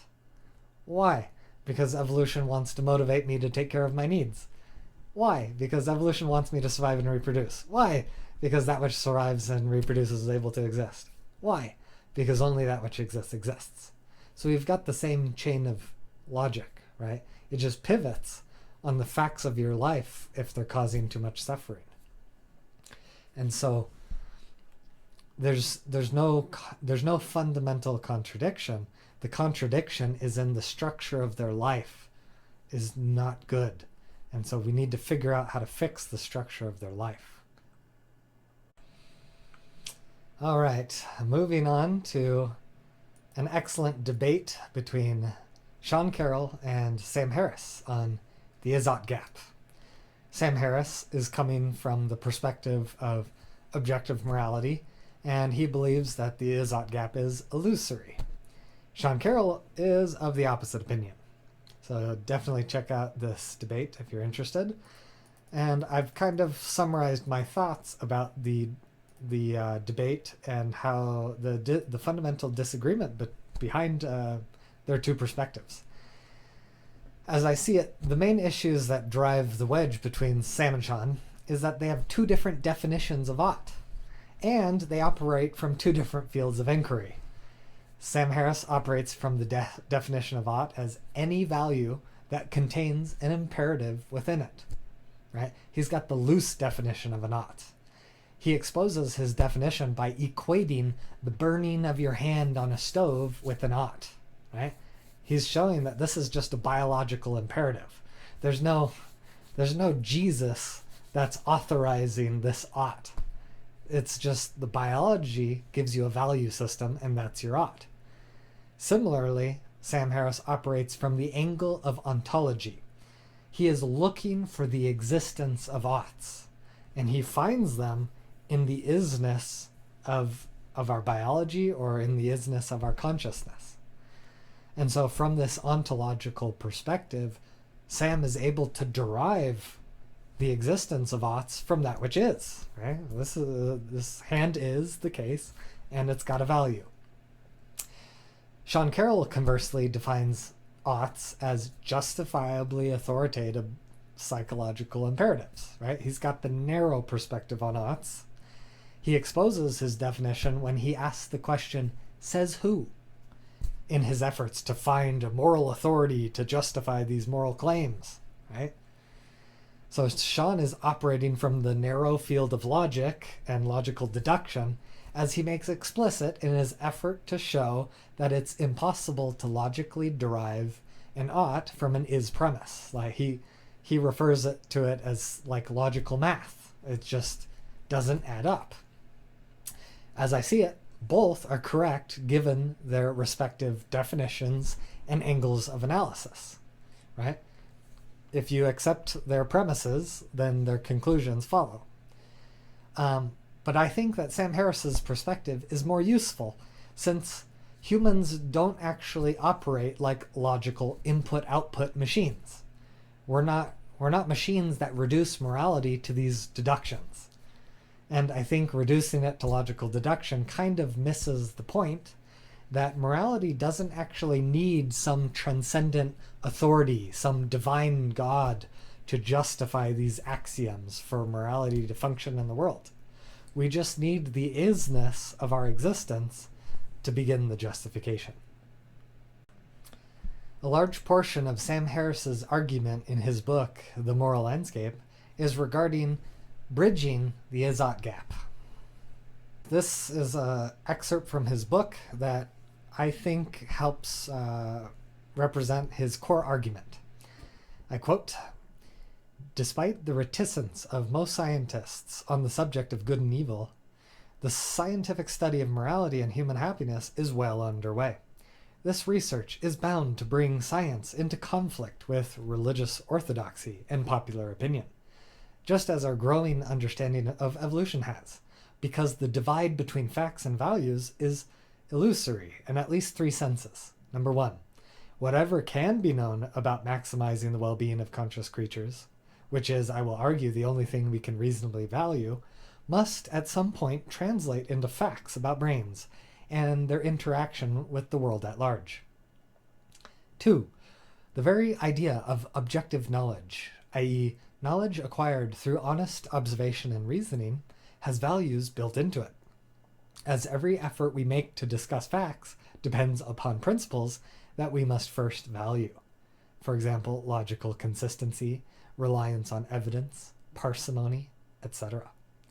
Number three, beliefs about facts and beliefs about values seem to arise from similar processes at the level of the brain. It appears that we have a common system for judging truth and falsity in both domains. I will discuss each of these points in greater detail below, both in terms of what there is to know about the world and the brain mechanisms that allow us to know it.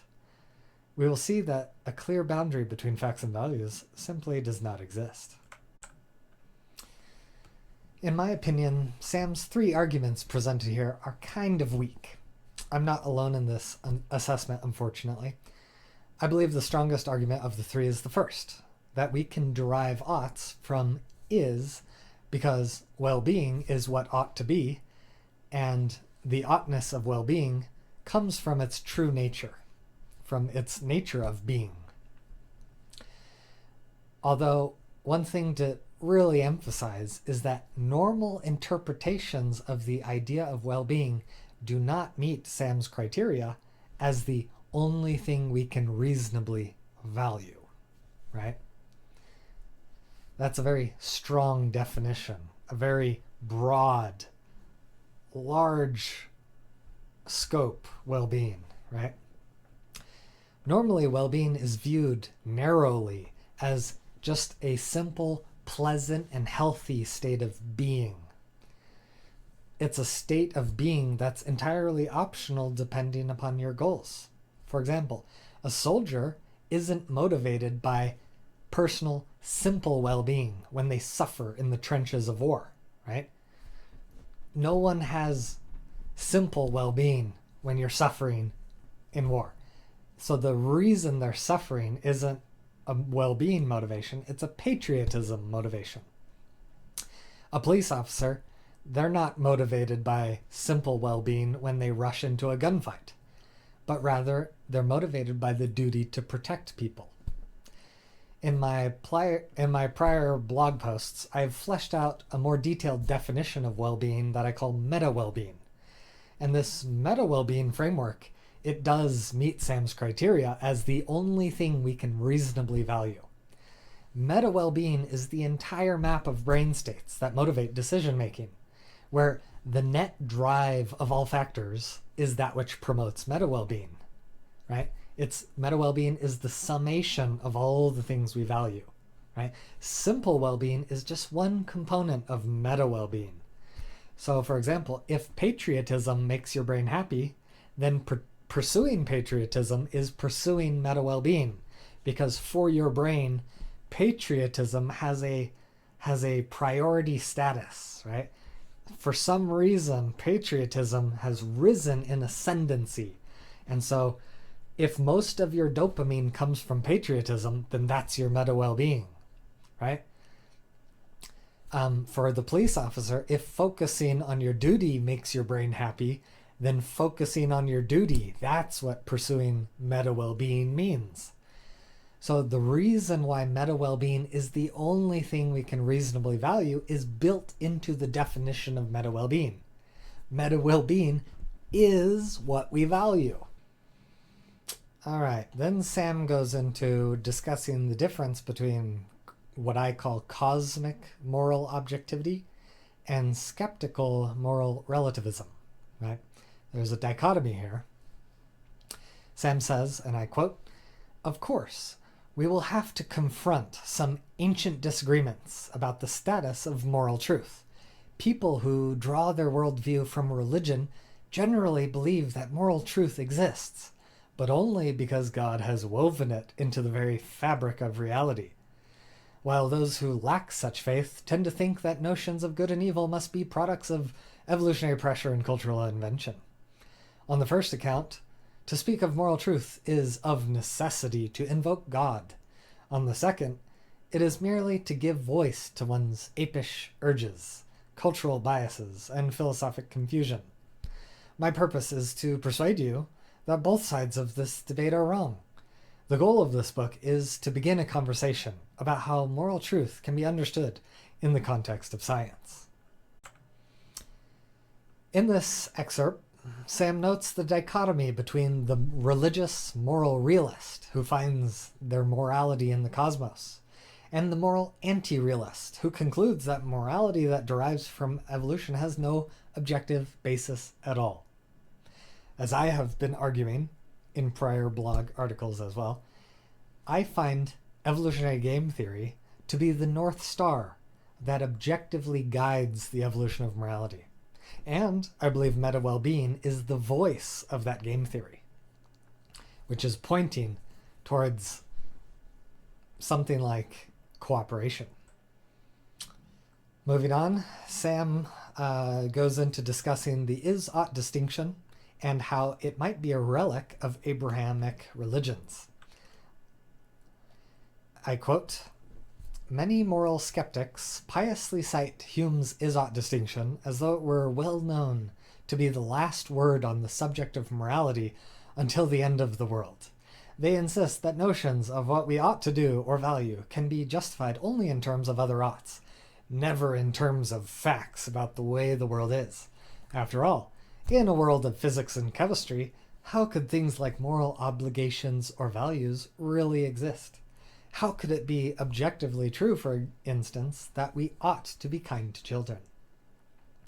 But this notion of ought is an artificial and needlessly confusing way to think about moral choice.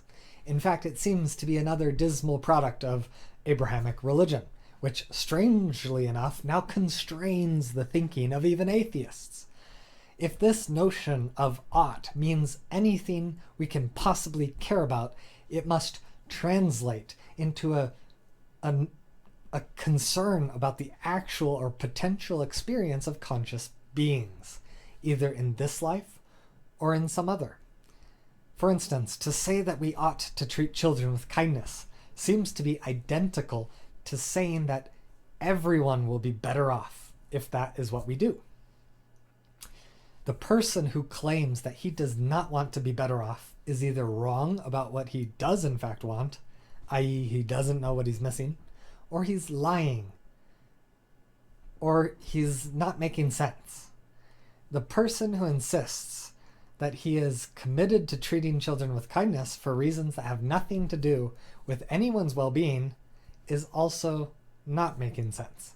It's worth noting that in this context, the God of Abraham never told us to treat children with kindness, but he did tell us to kill them for talking back to us in Exodus 21, Leviticus 20, Deuteronomy 21, Mark 7, and Matthew 15. And yet everyone finds this moral imperative perfectly insane, which is to say no one, not even fundamentalist Christians and Orthodox Jews, can fully ignore the link between morality and human well-being as to be truly bound by God's law.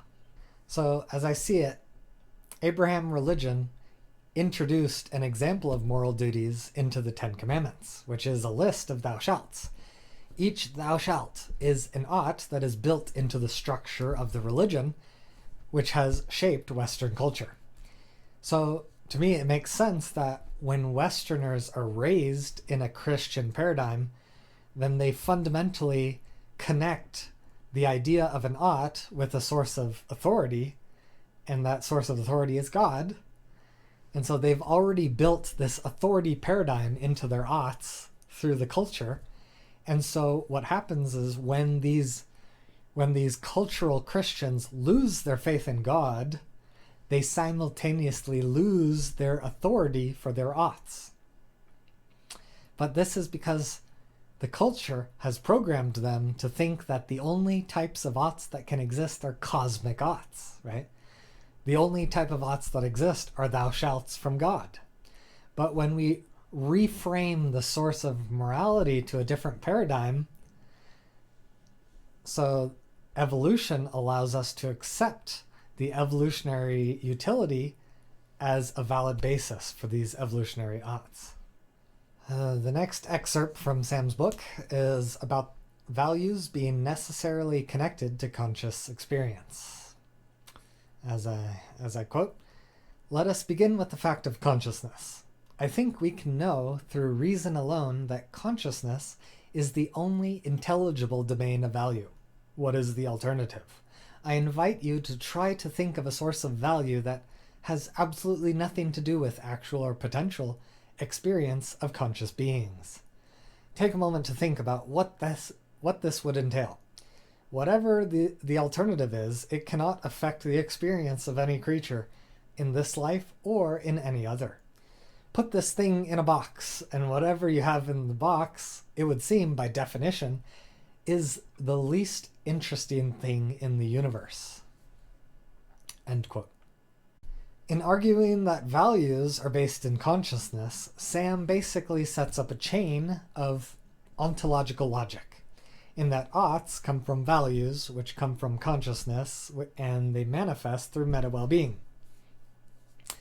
I tend to agree that it is impossible to find value outside of consciousness. Many people may value inanimate objects like rocks, rivers, forests, musical instruments, or pieces of art. But the value doesn't come from the inanimate objects. The value comes from the psychic phenomena that occur within conscious experience. Because these things in nature boost our meta-well-being, we value them, and consequently develop a framework of oughts surrounding them. This next quote from Sam's book is about epistemic skepticism. Epistemology is the study of how we know stuff. Skepticism is doubting our ability to do something. Epistemic skepticism being the idea that we doubt our ability to know stuff. as Sam Harris says in his book. He says, the physicist Sean Carroll finds Hume's analysis of facts and values so compelling that he elevates it to the status of mathematical truth. Attempts to derive ought from is are like attempts to reach an odd number by adding together even numbers. If someone claims they've done it, you don't have to check their math. You know they've made a mistake.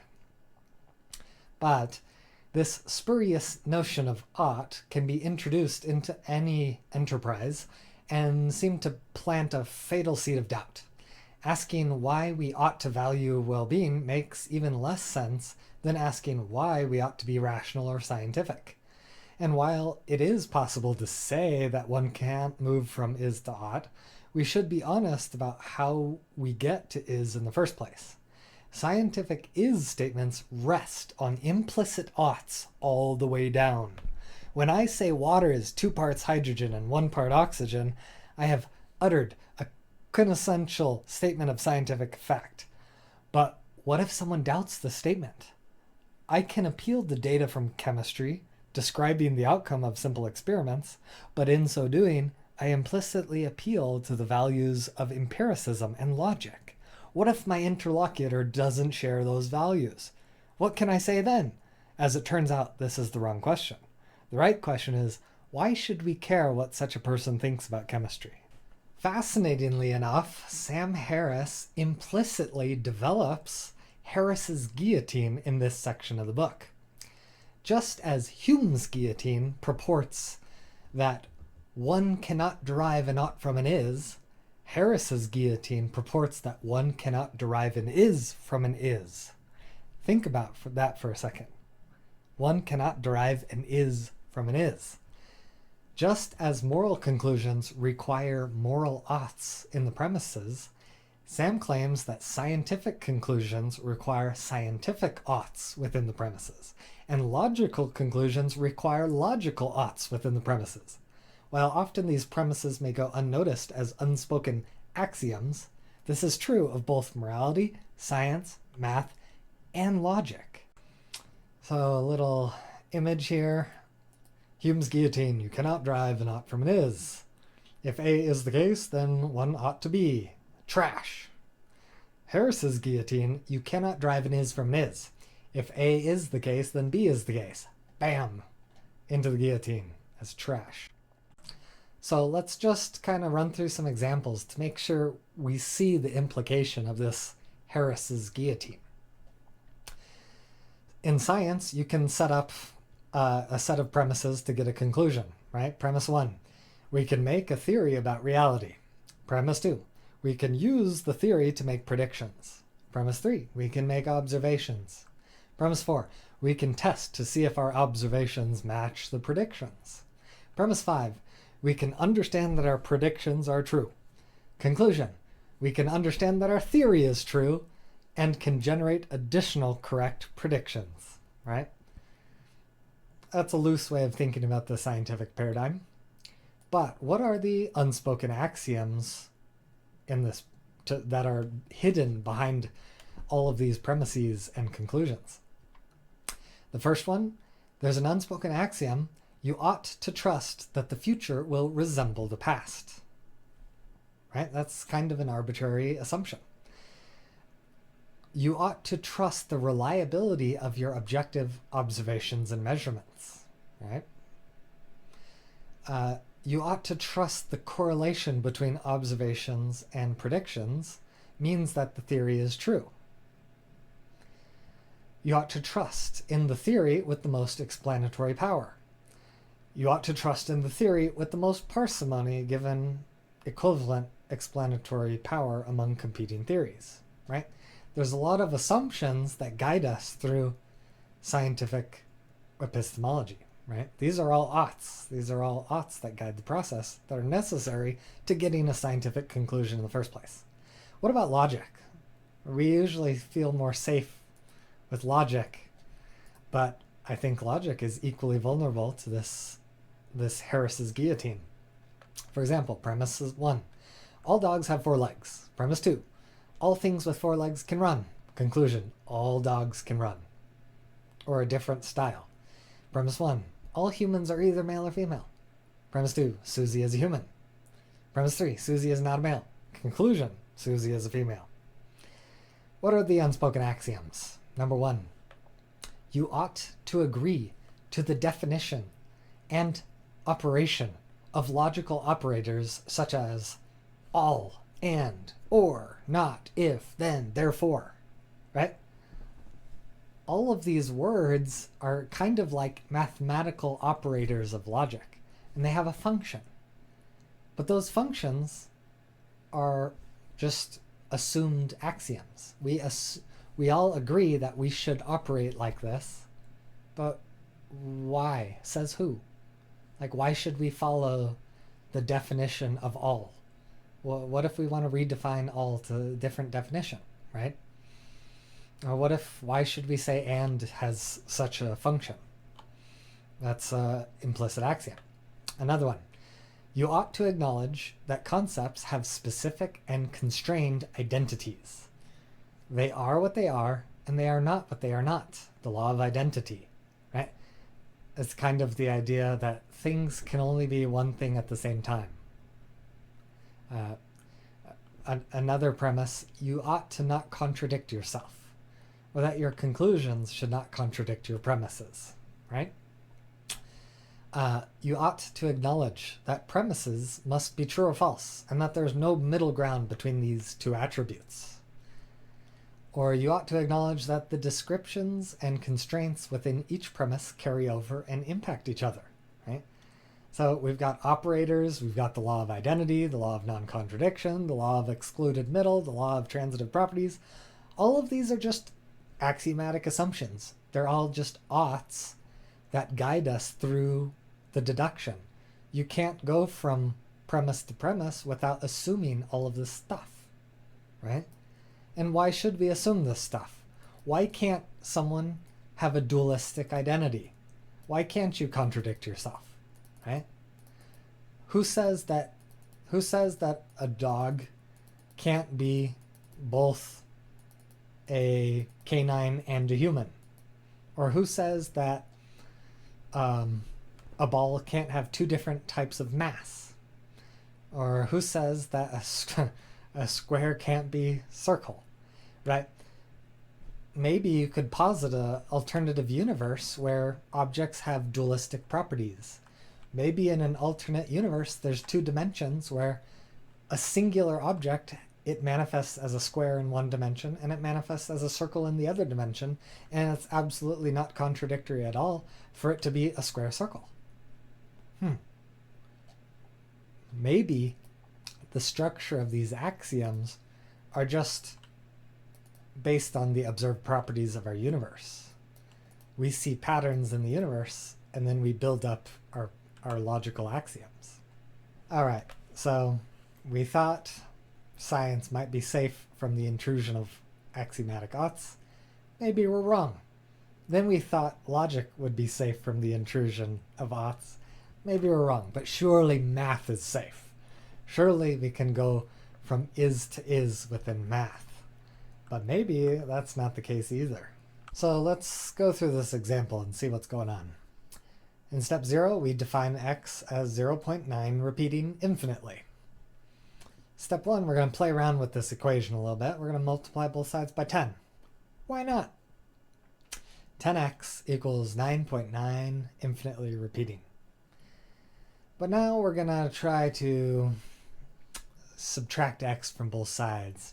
What the hell? See what will happen. So 10x minus x, that's eventually going to reduce to 9x. But on the other side, we've got 9.9999 infinitely repeating minus x. Well, we know the value of x is 0.9 repeating. So by subtracting x, we get rid of the excess 0.9 repeating. And so we've got just 9, right? And so it eventually, after we convert the 10x, we can convert 10x to 9.9 repeating infinitely.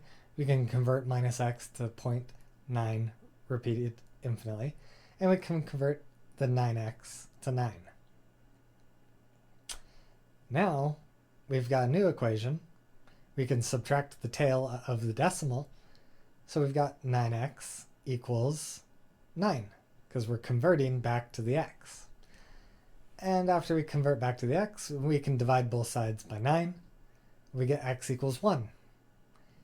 And then we finally come to the unfortunate conclusion that x is equal to 0.9999 infinitely repeating, and x is equal to 1. And therefore we have a conclusion, 0.99 repeating is equal to 1. Right? So what are some of the unspoken axioms here? You ought to agree to the definitions and operations of mathematical operators. We have to agree to what plus is and does, what minus is and does, what multiplication is and does, what division is and does, what equals is and does, right? Same thing as logic. And we have to trust that things are equal to the same thing are equal to each other. So this is the transitive axiom. And we have to trust that a variable cannot be equal to two different things simultaneously, the law of non-contradiction. And we have to trust that an equivalent mathematical manipulation on both sides of the equal sign maintains the original mathematic truth value, the symmetric axiom. So we're assuming a lot of stuff as we convert these mathematical symbols. And those are all arbitrary oughts that are injected into the process. So just a little Abrahamic imagery here, a little symbolic imagery. We've got the tree of knowledge of good and evil with the forbidden fruit. And we've got the tree of life, the tree of goodness, right? This is what we ought to eat according to God. And this is what we ought not eat because this contains forbidden knowledge that will kill us, right? So knowledge, you could symbologize knowledge with that which is, right? Facts, knowledge. So the tree of knowledge represents facts about the world. And then the tree of life is that which we ought to do to have life. And so it's almost, you could almost draw an analogy to the fundamental story of the Bible is talking about the is-ought gap. And Eve is bridging the is-ought gap. Eve, she consumes the forbidden fruit, and she tells Adam that he ought to consume the forbidden fruit. And they eventually get kicked out of the Garden of Eden, and they're cursed, blah, blah, blah. But they obtain knowledge of good and evil, which informs what they ought to do going forward. So because they know stuff, now they know how they should act in such a way that is good and in such a way that is bad. So actually the fundamental knowledge feeds into their moral knowledge.